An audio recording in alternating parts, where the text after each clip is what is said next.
इस एपिसोड के स्टार्ट में हम मैक्स और वबाता को देखते हैं जो ड्रैगन प्लैनेट के पोर्ट स्टेशन के पास आ जाते हैं जो कि उस प्लैनेट के ऊपर बना हुआ था।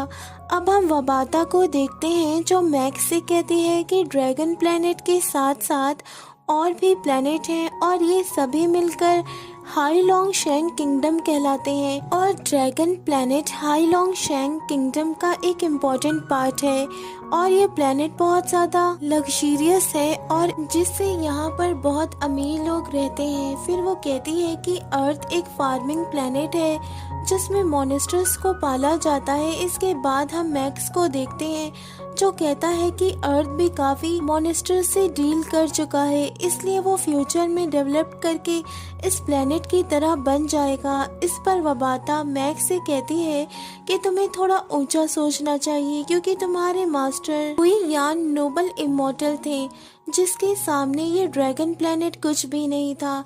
इसके बाद हम देखते हैं कि वबाता को पता चलता है कि उनका रास्ता क्लियर हो गया है और अब उन्हें पोर्ट में एंट्री करना है। तब वबाता उस स्पेस क्राफ्ट को पोर्ट के अंदर ले जाने लगती है। इसके बाद हम देखते हैं कि मैक्स वहां पर मौजूद सभी स्पेस क्राफ्ट को देखता है जिसको देखकर वो काफी हैरान था और वो सोचता है कि यहाँ पर एक साथ इतने सारे स्पेस क्राफ्ट आ सकते हैं। अब वबाता उस स्पेस क्राफ्ट को लैंड करवा देती है। इसके बाद मैक्स और वबाता उस स्पेस क्राफ्ट से बाहर आते हैं। फिर वबाता मैक्स से कहती है कि यहाँ की ग्रेविटी अर्थ से ज्यादा है, लेकिन उससे मैक्स को कोई फर्क नहीं पड़ता क्योंकि वो पहले भी ग्रेविटी चैम्बर में प्रैक्टिस कर चुका था। इसके बाद मैक्स वहाँ को देखते हुए कहता है कि ये तो बस एक पोर्ट स्टेशन है लेकिन ये एक बड़ी सिटी की तरह लग रहा है।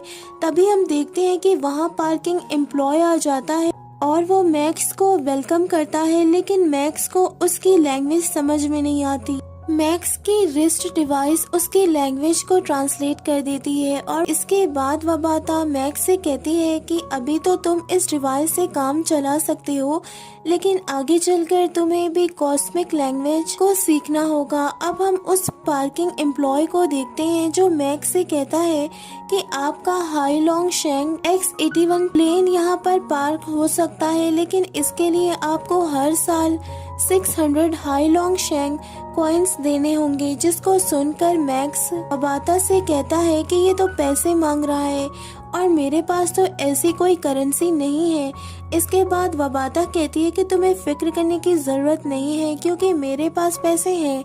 इसके बाद हम वबाता को देखते हैं जो कुछ कॉइन्स निकाल कर मैक्स को दे देती है, जो मैक्स उस पार्किंग एम्प्लॉय को देता है, जिसको देखकर वो पार्किंग एम्प्लॉय बहुत ज्यादा हैरान होता है क्योंकि वो एक जियानवू कॉइन था। जियानवू कॉइन की कीमत हाई लॉन्ग कॉइन से ज्यादा थी। इसके बाद वो एम्प्लॉय मैक्स से कहता है कि ये कॉइन 1000 हाई लॉन्ग कॉइन्स के बराबर है, इसलिए मैं आपको 400 कॉइन्स अभी ला कर देता हूँ। जिस पर मैक्स उससे कहता है कि तुम बचे हुए पैसे ले सकते हो, जिससे वबाता मैक्स पर नाराज होती है, लेकिन वो एम्प्लॉय वहाँ से चला जाता है। इसके बाद हम देखते हैं कि वहाँ पर एक स्पेस क्राफ्ट आता है जिसके अंदर से 4 बॉडीगार्ड्स बाहर आते हैं। अब इसके बाद हम देखते हैं कि उस स्पेस क्राफ्ट में से एक और आदमी बाहर आता है जिसका नाम कुशन वेदी था। फिर वबाता मैक्स से कहती है कि इसका लेवल सिर्फ प्लेनेट लेवल का है, लेकिन इसके पास स्टार लेवल के बॉडीगार्ड्स हैं, जिससे मुझको लगता है कि ये अमीर फैमिली से बिलोंग करता है। अब हम कुशन वेदी को देखते हैं जो मैक्स के स्पेस क्राफ्ट को देखकर कहता है कि ये तो हाई लॉन्ग शेंग X-81 है, जो कि एक क्लासिक स्पेस क्राफ्ट है जो मिलियन ईयर पहले ही बंद हो गया था। इसके बाद कुशन वेदी मैक्स से कहता है कि क्या तुम इसको सेल करना चाहोगे क्योंकि आज से 10 साल बाद मैं इसको बाई कर सकता हूँ। उसकी बात को सुनकर मैक्स कंफ्यूज हो जाता है। इसके बाद कुशन वेदी अपना इंट्रोडक्शन देता है और अब मैक्स भी उसको अपना नाम बताता है। इसके बाद वो उससे कहता है कि मैंने इस स्पेस क्राफ्ट को कुछ दिनों पहले ही रिपेयर करवाया था, इसलिए मैं इसे अभी नहीं सेल कर सकता। जिसको सुनकर क्वेश्चन वेदी राजी हो जाता है। इसके बाद वो मैक्स से कहता है कि क्या तुम यहाँ पर अकेले आए हो और क्या तुम्हारे पास कोई बॉडीगार्ड्स नहीं है। जिसको सुनकर मैक्स अपनी स्टोरेज रिंग से सिल्वर गैलेक्सी गार्ड्स को बाहर निकाल देता है, जिसे देखकर क्वेश्चन वेदी भी हैरान हो जाता है। इसके बाद क्वेश्चन वेदी मैक्स से कहता है कि अगर तुम्हें बुरा ना लगे तो क्या हम तुम्हारे साथ प्लेनेट पर चल सकते हैं। जिसको सुनकर मैक्स सोच में पड़ जाता है, लेकिन वबाता मैक्स को इस बात को मानने के लिए रेडी करवा देती है। इसके बाद हम देखते हैं कि वो सभी मिलकर प्लेनेट की तरफ जा रहे थे। अब हम मैक्स को देखते हैं जो उस प्लेनेट को काफी ध्यान से देख रहा होता है, क्योंकि वो प्लेनेट बहुत ही ज्यादा खूबसूरत लगता है। और अब वो सभी वहाँ पर बादलों के बीच में उड़ रहे थे। इसके बाद हम मैक्स को देखते हैं जो क्वेश्चन वेदी से कहता है कि ये प्लेनेट तो वाकई बहुत ज्यादा खूबसूरत है। जिस पर क्वेश्चन वेदी उसे कहता है कि लगता है कि तुम यहाँ पर पहली बार आए हो। फिर वो कहता है कि इसकी खूबसूरती की वजह से ही यहाँ पर बहुत सारे कल्टीवेटर्स आते हैं। फिर क्वेश्चन वेदी मैक्स को एक जगह इशारा करते हुए दिखाता है। इस जगह के सभी विलास यूनिवर्स और डोमेन लेवल के कल्टीवेटर्स स्टे ऑन करते हैं। इसके बाद क्वेश्चन वेदी मैक्स से कहता है कि तुमने अपने स्पेसक्राफ्ट को कितने में खरीदा था। इसके बाद मैक्स उसे कहता है कि मैंने उसे 9 बिलियन हाई लॉन्ग कॉइन्स में खरीदा था और मैंने उसकी रिपेयरिंग में 2 बिलियन हाई लॉन्ग कॉइन्स लगाए हैं। जिसको सुनकर क्वेश्चन वेदी भी कहता है कि तुम वाकई बहुत ज्यादा खुशकिस्मत हो, क्योंकि स्पेसक्राफ्ट का ये मॉडल बहुत ही मुश्किल से मिलता है। फिर वो कहता है कि 10 साल के बाद मेरे फादर मुझे एक प्लेनेट गिफ्ट करेंगे, जिसके बाद मैं हर साल 600 मिलियन हाई लॉन्ग कॉइन्स बना पाऊंगा और इस तरह से मैं स्पेसक्राफ्ट को खरीद सकूंगा। फिर वो मैक्स से कहता है कि हम ड्रैगन प्लेनेट की ड्रैगन सिटी में पहुंचने ही वाले हैं। फिर हम मैक्स को देखते हैं जो उस सिटी के एरिया को देखकर हैरान रह जाता है, क्योंकि वो सिटी अर्थ की 4-5 कंट्री के बराबर थी। इसके बाद हम देखते हैं कि वो सभी वहां पर पहुंच जाते हैं। अब हम वबाता को देखते हैं जो मैक्स से कहती है कि इस सिटी के अंदर दाखिल होते ही यहाँ के नेटवर्क आसपास के सभी डिवाइस पर एक कांटेक्ट कोड भेज देते हैं और वो कांटेक्ट कोड अब तुम्हारे डिवाइस पर भी आ चुका है। इसके बाद क्वेश्चन वेदी मैक्स से कहता है कि तुम अपना कांटेक्ट कोड मुझको दे दो, जिससे कि हम दोनों आपस में बात कर सके। मैक्स अपना कांटेक्ट कोड क्वेश्चन वेदी को दे देता है। इसके बाद क्वेश्चन वेदी मैक्स से कहता है कि मुझे अपने पेरेंट्स से मिलने जाना है, इसलिए मैं यहाँ से जा रहा हूँ। इसके बाद हम देखते हैं कि वो अपने बॉडीगार्ड्स के साथ वहाँ से चला जाता है। फिर हम मैक्स को देखते हैं जो वहाँ पर मौजूद कल्टीवेटर्स को देख रहा था। फिर मैक्स वबाता से पूछता है कि यहाँ पर क्या बहुत अलग अलग तरीके के एलियंस आते हैं।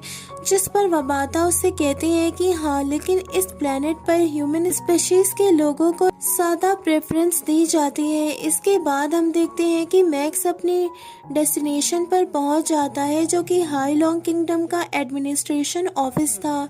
इसके बाद वबाता मैक्स से कहती है कि हाई लॉन्ग किंगडम में 8000 गैलेक्सी आते हैं और ये ड्रैगन प्लेनेट उनमें से एक गैलेक्सी का पार्ट है।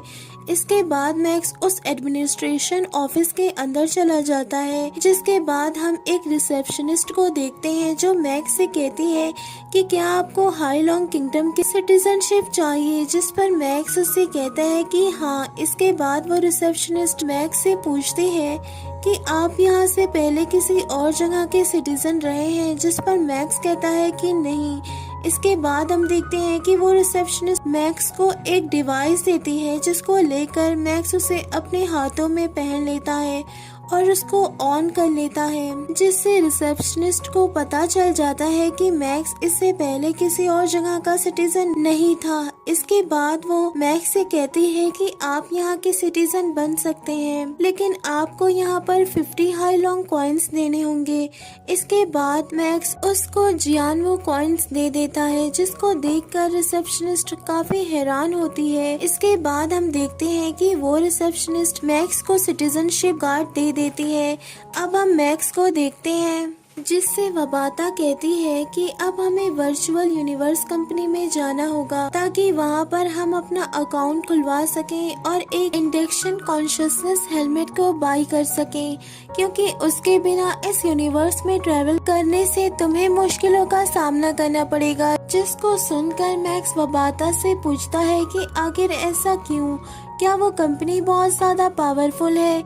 जिसके बाद वबाता मैक्स से बताती है कि इस यूनिवर्स में 5 जायंट्स है। कियानवू किंगडम बहुत बड़ी है, लेकिन यूनिवर्स का कंट्रोल ये 5 जायंट ही कर रहे हैं, जिसमें से पहले का नाम यूनिवर्सल स्टार रिवर बैंक है, दूसरे का नाम यूनिवर्सल वर्स बैंक और तीसरे का नाम जाइंट टेक्स फाइटिंग एरेना है और चौथे का नाम वर्चुअल यूनिवर्स कंपनी और पांचवा यूनिवर्सल मैसिनरी अलायंस है। इसके बाद वबाता मैक्स से कहती है कि पहले दो जिनके एंड में बैंक आता है वो अर्थ के बैंक की तरह है, पर तीसरा एरेना एक बहुत बड़ा फाइटिंग एरेना है और यूनिवर्सल मैसिनरी अलायंस एक ऑर्गेनाइजेशन है जिसमें बहुत सारे मेंबर्स हैं और हमारे मास्टर भी वहाँ के एक मेंबर थे।